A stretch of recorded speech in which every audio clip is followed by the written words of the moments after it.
Dans cette salle magnifique avec une vue internationale. Et avant, un dispositif technique qui nous est extrêmement cher, le phare du Pâquis. Il nous est cher à plus d'un titre. Par rapport à sa technique elle-même et au fait qu'elle nous relie à des savants prestigieux genevois du XIXe siècle. Et cher surtout parce que Éric Court est un ami de longue date du musée et c'est toujours un immense bonheur de t'accueillir ici. Donc, comme toujours, sans toi à la maison ici, comme vous tous du reste, puisque cette maison est collective et c'est un bien patrimonial, donc elle nous appartient collectivement à toutes et tous. Et on va vivre un joli moment. Comment vous le répartissez? C'est Eric qui commence, Stéphane Fischer, c'est mon collègue qui continue, et je pense qu'on va vivre avec un très bon moment. Donc, à toi la parole et merci d'avance.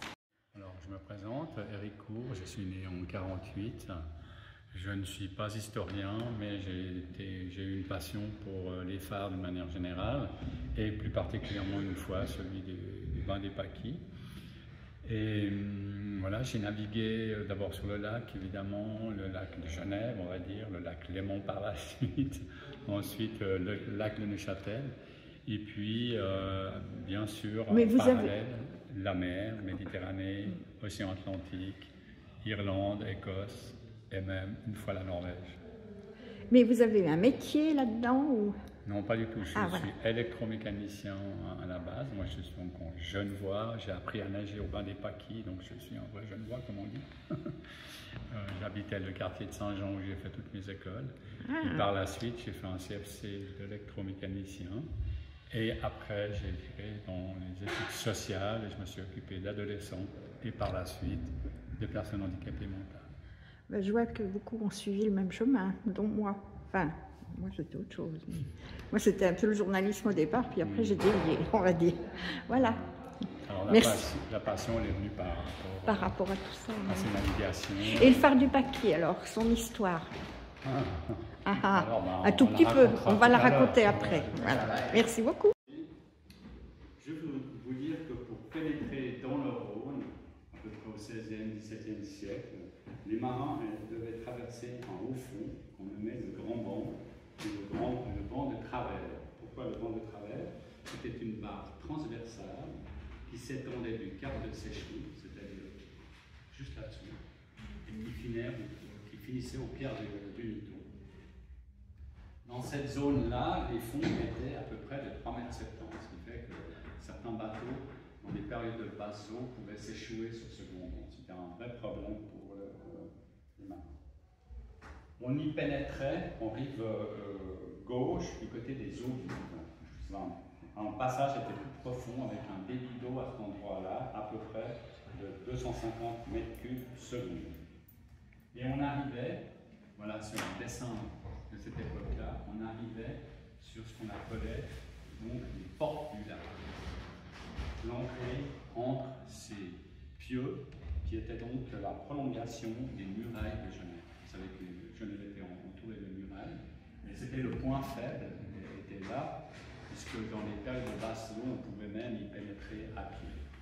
Il y avait dans la tour maîtresse, ici, là, qui était là pour protéger ce passage avec probablement des canons. Ici, il y avait la grève du Melard, la grève de la fusterie, et puis en face, par son dessin, il y avait la grève de Chevelu, qui est à peu près dans l'alignement de la passerelle de la machine. Et là, les bateaux, notamment les bateaux de pêche, venaient s'échouer. Le problème, donc, c'est que pour pénétrer dans ce passage-là, c'était assez difficile avec des courants relativement élevés.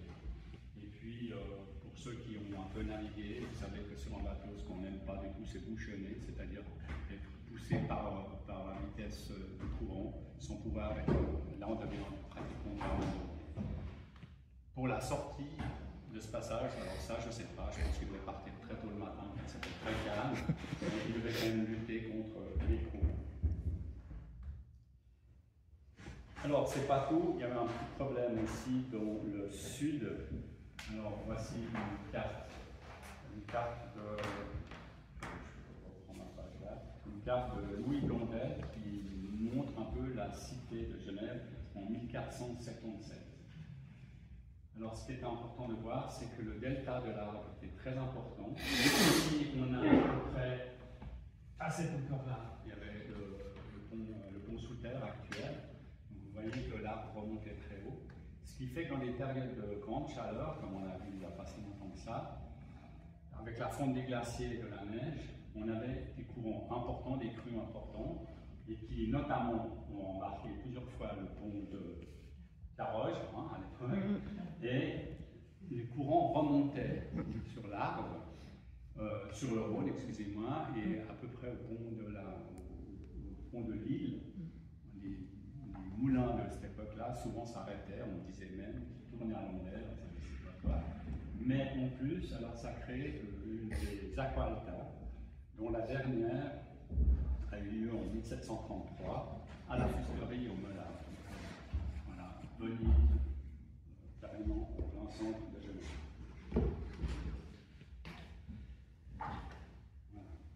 Encore une carte qui nous montre Genève dans les années à peu près 1710. On est assez proche du plan relief magnien, pour ceux qui l'ont déjà vu. Donc avec le port au bois, ici, le premier port genevois, donc le grand banc était là légèrement dessus. Cette arrivée protégée dont on a vu le dessin était à peu près à cette hauteur-là, et donc l'accès était vraiment difficile. Les grèves, donc fusterie, Melun fusterie est en face chevelu, et voilà. Bon, oui, encore une chose peut-être intéressante ici sur ce plan, là, probablement la pompe à veille, qui était la première pompe à eau pour alimenter les fontaines de Saint-Gervais, de la fusterie du Melun, et encore une fontaine en vieille ville, près de l'hôpital. C'était le seul moyen pour alimenter en eau. Donc, on a eu, face à ces problèmes un peu de gestion de l'eau, on a eu plusieurs tentatives. La première en 1713, on a construit ce qu'ils ont appelé la digue de la République. C'était une espèce de digue qui devait se trouver pratiquement à la passerelle de la machine. Une digue qui pénétrait dans le Rhône avec des bâtards d'eau, des piliers en bois, probablement du chêne, avec une idée où on pouvait en rajouter ou en enlever selon les besoins.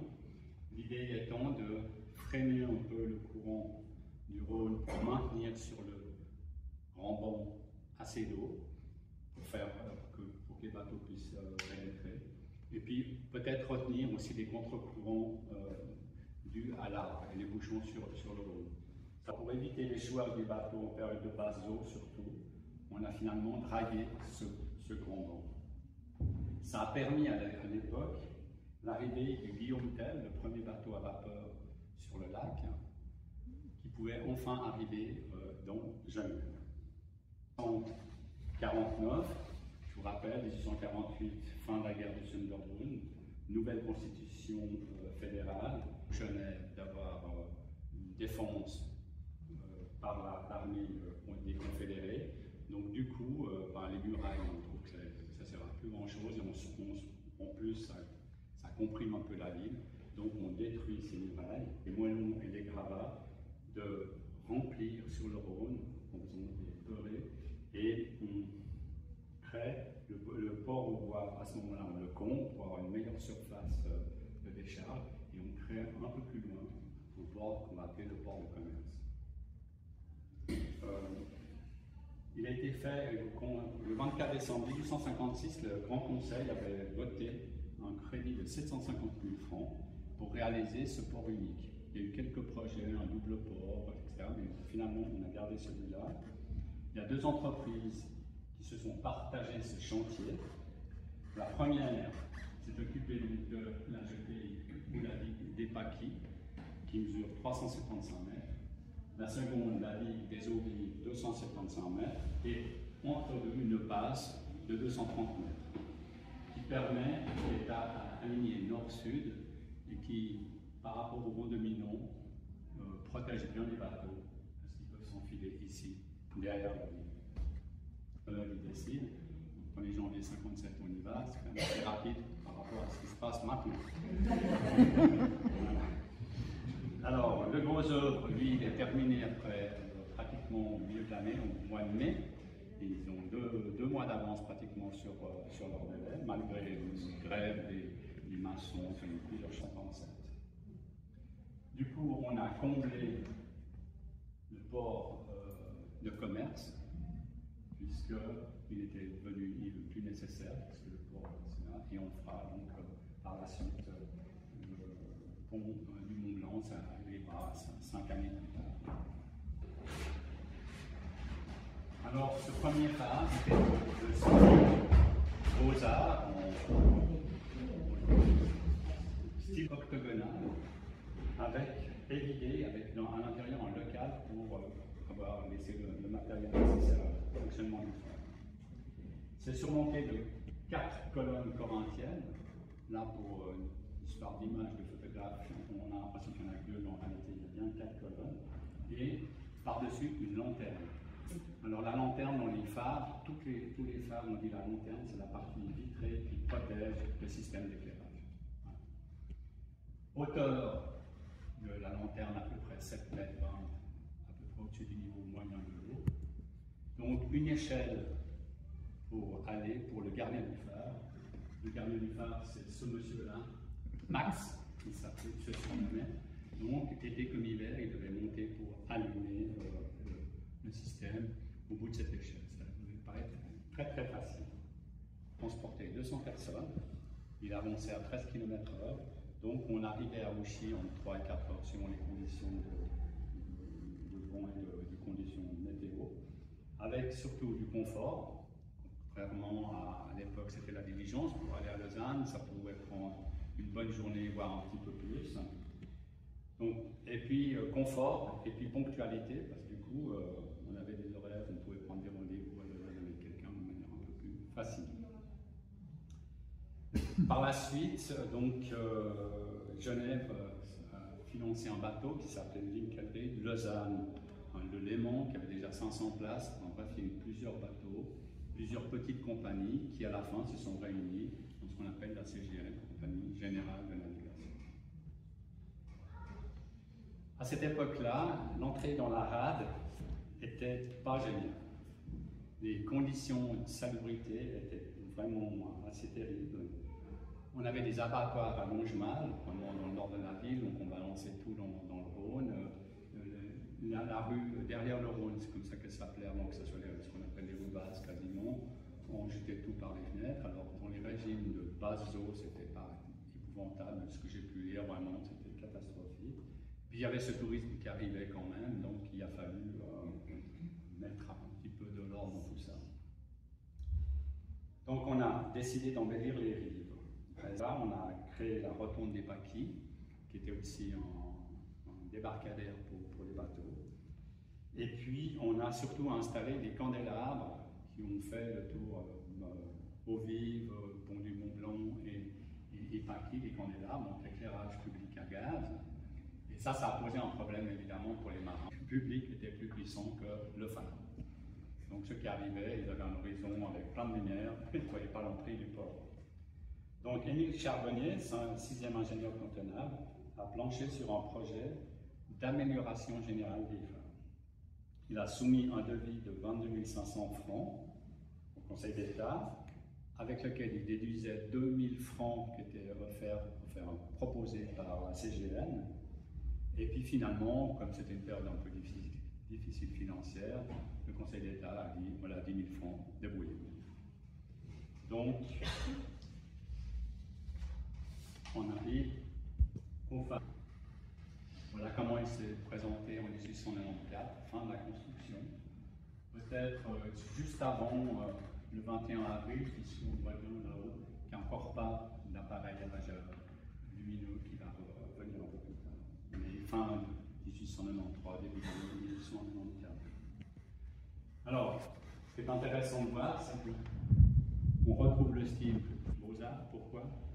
Parce que l'ingénieur cantonal a récupéré l'ancien phare. Mais les colonnes corinthiennes qui étaient dessus, il les a mis en bas et il a fait une structure plus puissante pour recevoir dessus une colonne en acier alors qui est dans le style, style Eiffel, à nouveau. Voilà. Alors pourquoi ils récupèrent ça? Parce que l'important dans les phares, c'est la hauteur du foyer lumineux. À cause de la rotondité, les rayons lumineux se confondent à l'horizon. Donc plus le phare est haut, en altitude par rapport à nous, plus il va permettre d'avoir une portée géographique, une portée théorique. 4,20 m de construction, on a modifié un tout petit peu, et puis je pense qu'au niveau du coût général du phare, ça me permettrait d'y arriver un peu mieux. On est vu plongeant depuis cette partie, ce fût métallique. Alors ici, on a à peu près le premier niveau. Vous voyez l'échelle derrière qui descend sur le quai, dans la première partie en pierre. Et puis, donc la structure métallique était fixée par des boujons, c'était dans des grosses vis qui traversaient la pierre. Et puis, on a rajouté ici des gueuses de fonte, il y a 5 tonnes de gueuses, pour stabiliser la base du phare. Pour surtout éviter, j'imagine, les cisaillements sur les boujons, parce que des fois, avec le vent, les vibrations, petites vibrations permanentes, on finit par avoir donc 5 tonnes de gueuses pour solidifier le phare.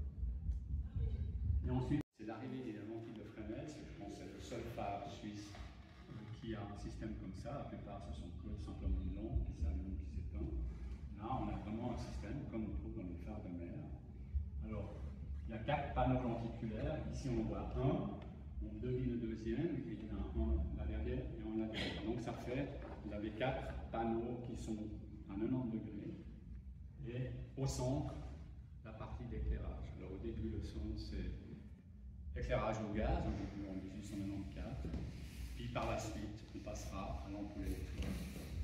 Alors le principe, c'est que les panneaux lenticulaires tournent, sont sur un système circulaire, ils tournent. Et puis ces lentilles-là, elles sont prévues pour finalement reprendre les pertes lumineuses. C'est ça la grande imagination de Fresnel. À l'époque, on était dans une phase où on augmentait finalement l'énergie, on était dans la poussée de l'énergie, et lui change le paradigme et dit on va éviter d'avoir des pertes. Donc ces cristaux sont taillés de telle manière que la plupart des rayons lumineux qui sont normalement perdus sont reconcentrés dans un seul faisceau. Et du coup, pour la même énergie lumineuse, on a un phare qui éclaire plus loin. Juste simplement parce qu'on y met une structure moderne. Et alors l'entraînement se fait par, à la base, cette grosse roue dentée, et à côté, un moteur. Au départ, c'était des contrepoids qu'il fallait remonter. En 1894, on les remontait toutes les 72 heures, et puis ça tournait régulièrement. Et puis par la suite, dans les années 1930-36, je crois, on a changé, les services industriels genevois, c'est eux qui ont fait la proposition de l'éclairer de manière électrique. On a mis une ampoule de 500 watts au départ, et on a mis un moteur électrique qui va remplacer tous les systèmes de contrepoids. Et on arrive petit à petit à l'automatisation. Actuellement, la lampe qui est dedans, elle fait 1000 watts, j'ai une lampe à peu près comme ça grande. Ces derniers temps, il y a un problème parce qu'il y a des fuites dans le toit. Quand il pleut la nuit et qu'il marche, les lampes éclatent. Donc, il y aura prochainement un projet de restauration des deux phares et ils vont très certainement passer à la lampe LED, qui va peut-être mieux vous expliquer comment marche une lampe à arc. C'était la première lampe. Plus spécialement des collections, c'est comme ça que j'ai connu Eric, parce que j'ai la chance de conserver, de m'occuper d'un instrument dans ses collections, c'est cette maquette ici, qui est, d'après Eric c'est l'original, moi je ne suis pas tout à fait sûr, mais je pense que c'est une maquette du premier système d'éclairage du phare de Pâquis. Voilà. Enfin, c'est comme ça qu'on s'est connus. Puis je vais encore juste dire une chose qui n'a pas été dite avant.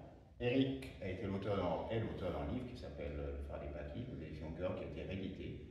Et juste après la conférence, il y aura un apéro. Et Eric profitera de signer ou de vendre son bouquin et de faire une petite dédicace à ceux qui le souhaitent. Voilà. C'était des images. Des collections. Donc sur ce phare des Pâquis, voilà, donc vous connaissez cette image, Eric, je peux vous la montrer aussi. Et ce que je voulais juste vous montrer, c'est justement ce système d'éclairage, on le voit La barre d'espace pour passer un peu. C'est ça, voilà. Ça, c'est le premier phare des paquis, vous avez expliqué, les colonnes corinthiennes, on a mis l'image. Et ça, en fait, c'est ce qu'il y avait dedans en 1857, ce qui était un peu la douce illusion de Elie Bachmann, qui pensait que ça pouvait marcher. On voit la lanterne ici, on voit deux baguettes, c'est des baguettes de charbon. On voit ici surtout ce qu'il y avait dessous, hein. Dans le local, Eric a dit qu'il y avait un local où on stockait le matériel. Et il faut imaginer que ce matériel, c'est juste quelque chose de terrifiant. C'était une batterie de piles électriques, tout ça c'est une pile électrique, pile électrique, pile électrique. Toute une série de piles électriques connectées ensemble pour faire une batterie. Et cette batterie, cette série produisait du courant électrique. Et ce courant électrique servait à quoi? Déjà circuler entre les deux baguettes. Et le plus dur surtout, ce qu'il fallait faire, c'était, pour que ça éclaire, ces baguettes, elles devaient se toucher tout légèrement. Et en fonction des vibrations du vent, il y avait un moindre écart qui se produisait entre les deux baguettes, le système d'éclairage tombait en panne. Mais il y avait quand même un système qui était assez ingénieux, qu'on verra sur cette maquette après. On le distingue ici, il y a une petite bobine entourée de fils électriques. C'est un électroaimant, et cet électroaimant servait en quelque sorte à réguler l'écart entre ces deux baguettes de charbon. S'il y a un écart, ça marche plus, si ça se touche, ça va tout juste, mais il faut vraiment que ça reste toujours constant. Donc c'était vraiment la grande difficulté.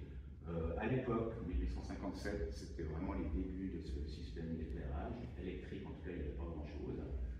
L'éclairage avait fait quelques émules, Elie Bachmann, Eric vous l'a dit, avait fait des essais au Grand Théâtre. Mais il y avait juste quelques années auparavant, c'est un savant anglais physicien qui s'appelait Humphrey Davy. Là, il fait une démonstration. Il faut imaginer juste un petit peu le côté assez incroyable de cet éclairage à l'époque. Il est là à Londres devant ses instituts de physiciens, il fait une démonstration publique. Devant lui, il y a une petite ampoule, c'est un peu ça. C'est une sphère avec du verre. Et dedans, il y a aussi deux lampes à charbon, deux baguettes de charbon. Ici, c'est éclairé avec une seule petite pile électrique, mais pour le dispositif qu'il a utilisé lui pour faire une lumière très violente, il avait le sous-sol de cet institut, c'est pas des images, hein, c'est vraiment une. Vous imaginez que le dessinateur il a représenté ça à tout le bâtiment. Au sous-sol, qu'est-ce qu'il y avait? Tout ça, c'est des piles électriques qui sont connectées les unes derrière les autres, et il y a deux câbles qui montent ici et qui vont alimenter ce dispositif. Donc c'était vraiment un truc terrifiant, ça demandait une complexité incroyable technique. Ça, c'était à peu près dans les années 1820, donc juste pour rappeler aussi que la première pile électrique a été inventée en 1800. Donc c'était très peu de temps après, hein. C'était quelque chose, c'était une technologie complètement assez balbutiante, et on essaie de faire des choses. Vous pouvez imaginer, c'est comme si on avait inventé quelque chose dans les années 2000 et puis qu'on utilisait aujourd'hui de manière industrielle, c'est presque pas possible. Donc sur elle-même, il a aussi fait des systèmes d'éclairage, et à Paris, et Bachmann s'en est probablement inspiré aussi à la même période. Foucault, il fait des démonstrations publiques d'éclairage de lampadaires. Alors évidemment, c'est toujours des gravures, il n'y a pas de photographie à l'époque, mais c'est toujours des gravures qui veulent bien montrer ce qu'elles montrent. Ça voulait surtout montrer que cet éclairage est quelque chose d'extrêmement puissant. On voit ici comment ils sont représentés. On voit aussi, ça fait des mauvaises qualités d'image, je suis désolé, mais on voit ici le système aussi, ces deux baguettes de charbon qui éclairent toute une place.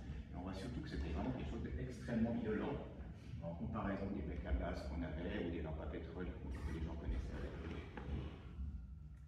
Juste pour vous dire aussi qu'à cette période quand même, alors ça c'est ce Foucault, il a aussi développé après un système d'éclairage, on peut dire plus portatif, de lampe à arc, et des deux baguettes de charbon ici, avec tout un mécanisme ici, de roulanté, d'engrenage et de crémaillère, contrôlé toujours par cette pièce qui est super importante, on voit juste une bobine, c'est ce fameux ici qu'on appelle l'électroaimant, je parlerai de ça tout à l'heure.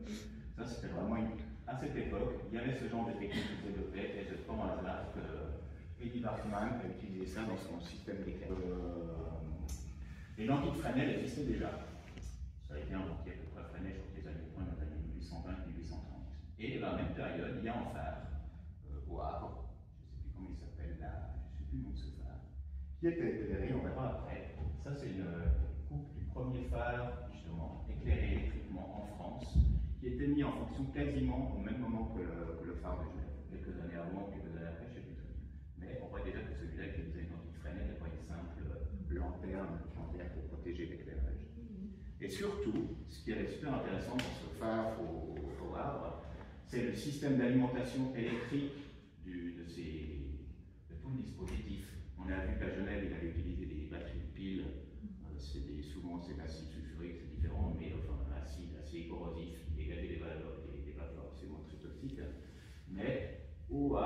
avait déjà une technologie d'avance. On utilisait ce que j'appelle une machine. Ça, c'est une espèce de grosse génératrice qui produit du courant électrique. C'est comme une espèce de dynamo. Mais au lieu d'entraîner à la main, parce que bien sûr l'effort est trop violent pour produire du courant électrique, on l'entraînait avec quoi? Avec ce genre de machine. Ça s'appelait une locomobile. On en était à l'époque avec deux technologies qui cohabitaient. C'était la vapeur, l'électricité n'est pas assez au point encore à cette époque-là. Et la vapeur était un petit peu, c'était utilisé dans les chemins de fer abondamment. Et donc, pour faire tourner cette machine électrique, pour avoir besoin d'énergie mécanique, on utilisait cette machine à vapeur qui produisait en mouvement. Et que ce mouvement, il suffisait de connecter une courroie sur le moteur électrique de la robe. Le moteur électrique tournait, produisait de l'électricité et alimentait les charbons de la lampe. Bon, c'était compliqué, hein. C'était ce qu'on appelait une usine à gaz, mais ça marchait pas longtemps l'éclairage là. Ça a très vite été abandonné parce que c'était effectivement très complexe à mettre en œuvre. Et puis Eric vous en a parlé, hein, la lentille de Fresnel qui a quand même cet avantage de faire suivre cette lumière très droite et de prolonger les rayons lumineux de manière parallèle très loin sur l'horizon. Et puis on va quand même finir cette petite présentation avec une image du gradient du phare. Vous allez voir bientôt. Ça c'est l'ampoule dont Eric vous a parlé, la fameuse ampoule de 1000 watts, on a vu Eric vous a parlé. Et enfin, la dernière image. Il y a toujours un petit contrôle d'éclairage du phare. L'éclair du phare, c'est que le phare tourne vraiment de manière circulaire, donc il vient régulièrement vérifier que tout se passe bien sur ce système d'éclairage. Sauvage, aujourd'hui, j'aurais essayé de le faire marcher, parce qu'on voit encore ici qu'il y a des baguettes de charbon ici et là. Mais bon, c'est comme une pièce des collections. Et puis, je vais essayer de faire un essai de l'Emparc, après avec une autre dispositif, mais qui est beaucoup moins fragile. Et puis, quand vous verrez que je le mets en marche, ça ne donne pas du tout envie d'essayer de le faire là-dessus, parce que c'est vraiment très compliqué. Mais juste le système, c'est quoi? Il y a deux baguettes ici, et puis là, cette pièce qui est super importante, c'est l'électroaimant. L'électroaimant, c'est quoi? Je vous expliquerai avec une petite démonstration après aussi. C'est simplement, c'est deux bobines en gros, de manière simple, c'est des bobines de fil. Quand vous les faites parcourir par du courant électrique, elles se comportent comme des aimants. Là, c'est vraiment une démonstration très schématique. Et donc, ce système devait maintenir l'écart constant ici entre les deux baguettes. Il y a un petit système de poulie ici. Si je le fais tourner, vous voyez qu'elle s'écarte ou qu'elle se resserre ici. Et ici, il y a un petit mécanisme qui croche, un tout petit crochet ici. Quand le courant circule dans les bobines se comportent comme un aimant et puis elles vont plaquer la partie métallique de ce dispositif, du bras avec le petit crochet qui bloque la roue dentée ici. Donc, l'écart reste bloqué. Du moment que les baguettes se consument, l'écart commence à augmenter. Et qu'est-ce qui va se passer? Le courant va arrêter de circuler. Quand le courant arrête de circuler, il n'y a plus de courant qui circule également dans les petites bobines de fil. On relâche l'écart ici et simplement par gravitation, par poids de ce truc-là, ça va faire remonter la baguette de charbon d'entrant. Et après, ça recommence, ça bloque, ça relâche, ça bloque, ça relâche, et c'est comme ça que ça marche. Ou du moins, Kelly Wartman avait l'illusion que ça allait marcher très longtemps. Mais au fait, on a vu, est-ce que c'était à cause des piles, est-ce que c'était à cause du dispositif, on ne sait pas que ça n'a pas marché très longtemps, ça a marché 3 mois, et après l'IFA a été abandonné. Alors je vais vous montrer déjà, j'ai retrouvé des baguettes de charbon. Ça c'est juste le transfo qui chauffe, et au fait ce qu'il faut passer c'est en courant, pas forcément avec beaucoup de tension, mais beaucoup d'intensité, beaucoup d'ampérage. Alors après quand on va essayer de...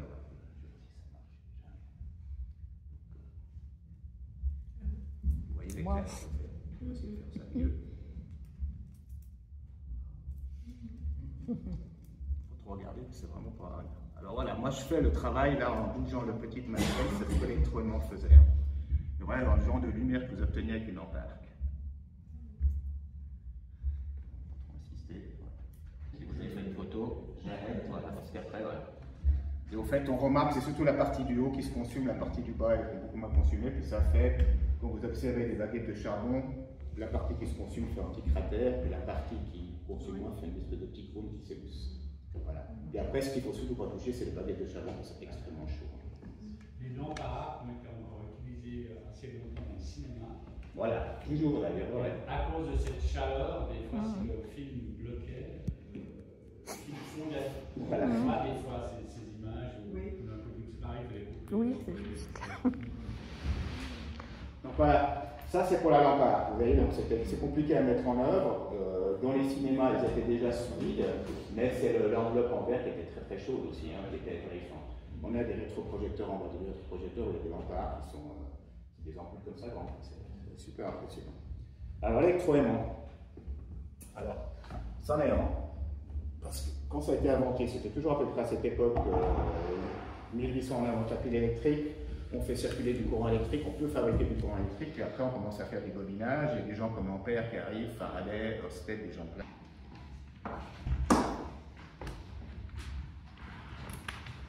Machine.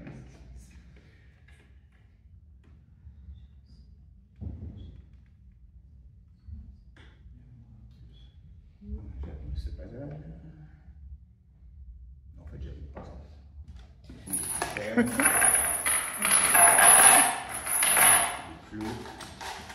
Alors voilà. Là, il n'y a rien qui se passe, donc il est un peu normal, il n'y a rien qui va se passer. Maintenant, si j'essaie de brancher le dispositif et que tout va bien, ça se comporte comme on est. J'arrête, il y a un petit peu de rémanescence de gravité, ça va rester un tout petit peu aimanté, mais tout se casse la figure. Ah ben donc oui. il est assez joli aussi. Après, il faut juste pas que j'arrête la machine maintenant parce que il y en a partout. Voilà, il y a 2-3 qui tiennent. Ça se comporte assez fort pour tout électrifier. Donc ça, c'était vraiment l'électroaimant. C'est un dispositif qui est tellement banal aujourd'hui qu'on retrouve encore dans plein de machines, mais qu'on a, à mon avis, oublié après l'électroaimant justement grâce à ces chercheurs. Et puis donc l'électroaimant, je vais juste vous parler encore de 2 applications. C'est sûr qu'ils n'ont plus jamais été comme ça. Ça, c'est vraiment un instrument de démonstration pour les écoles. Mais après, ils ont été adaptés un petit peu à leur usage. Je prends ici. Est-ce que vous voyez ça? Voilà. Normalement, c'est comme ça. C'est une vieille sonnette de porte qui équipait les... Donc, il y a le bouton pressoir ici. Puis quand on ouvre la partie qu'on n'a jamais le droit de voir, là aussi, il y a un électroaimant. Et si tout va bien, si je me sens une simple pile,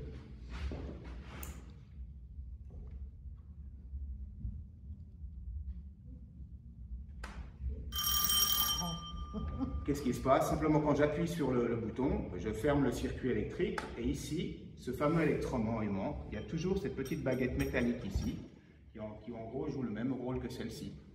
Elle vient se plaquer, se déplaquer, et il y a chaque fois une petite ici, une toute petite pointe électrique qui fait passer le courant. Alors c'est chaque fois une suite de l'interruption et de passage de courant, et ça fait des petites vibrations, et ces vibrations en fait, elles vont provoquer la sonnerie du truc. Une sonnette de... Hein? Voilà, j'aurais dû tourner dans l'autre sens parce qu'en fait ici, ce qu'on peut voir, c'est... On pouvait même mettre la bobine, on pouvait ancrer le dispositif. Hein. Mettre comme ça. Et puis à l'autre bout de l'autre, hein, si vous êtes sur la côte ouest des États-Unis, et là sur la côte est,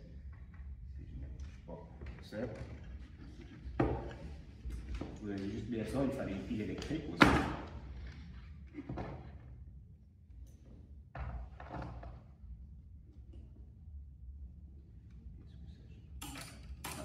Donc là, vous traversez côte est, côte ouest, vous envoyez votre message ici, vous allez voir l'opérateur télégraphique, il vous envoie le signal de l'autre côté, il traverse à travers les fils ici. Et le principe, c'est exactement la même chose qu'ici ou la même chose qu'ici. Vous avez ici, quand le courant passe, ça plaque la petite partie métallique, et au bout de la partie métallique, il y a un bras, au bout du bras, il y a la petite pointe du crayon qui marque, puis le signal, plus vous étiez long sur le truc, plus ça bloquait, puis vous relâchez, puis ça relâchait, puis voilà, puis vous aviez votre point, signe, trait, point, tronc, court, voilà. Et vous avez votre télégraphe. L'utilisation du mot. Il y avait aussi, c'était entraîné, c'était aussi des moteurs qu'on montait comme des horloges. Si ça tournait, ça déroulait le papier, puis après vous lisiez vos signaux électriques. Voilà. Donc c'est ce dispositif-là. Ça, c'est un moteur électrique. Et vous voyez toujours le même dispositif, les premiers moteurs électriques, ces 2 bobines de fil ici, qui vont se comporter quand elles sont alimentées par du courant comme un aimant. Mais vous voyez aussi d'autres dispositifs dans le rotor aussi. Ça, c'est la partie fixe, c'est le stator, et la partie mobile, c'est le rotor. Et quand vous faites partie du courant électrique là-dedans, alternativement, parce qu'il y a des petits balais ici qui distribuent le courant, ces bobines vont être parcourues pour du courant. Elles vont une fois se comporter comme un aimant. Une fois qu'elles ont relâché l'autre petit tour, elles ne vont plus être aimantées, mais c'est l'autre bobine qui va prendre le relais. Et tout ça, ça va donner une espèce d'inertie circulaire et vous faire tourner ce dispositif.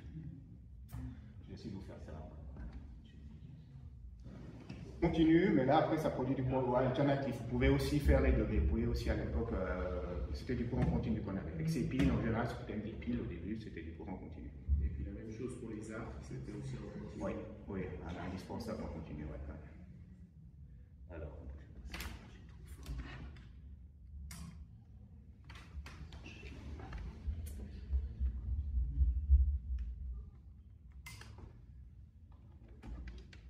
ça tournait. Ça fait un tout beau bruit, hein. Mais ça, des moteurs comme ça, il y en avait des énormes dans toutes les industries de Genève au 19e, 20e siècle. Hein. Donc partie fixe et partie mobile. Donc c'est vraiment le principe de ces moteurs. Et puis alors après, si vous étiez... voilà, ces moteurs, quand ils ont été assez au point, qu'est-ce qu'ils ont fait? Ils ont remplacé les machines à vapeur, ils ont remplacé les roues de moulin, ils ont remplacé tout ce genre de choses. Et vous faites la dernière chose. Vous mettiez une courroie, donc vous récupériez l'énergie mécanique, parce que là, elle tournait dans le vide, ça ne sert juste à rien. Et puis, donc si on revient, vous mettez ça en marche. Et vous pouvez faire tourner vos petits ateliers grâce à ce moteur, mais à ce moment-là, vous étiez alimenté en électricité. Hein. Ça vous coupait en électricité, mais là, vous criez du mouvement et vous pouvez faire tourner plein de machines en parallèle.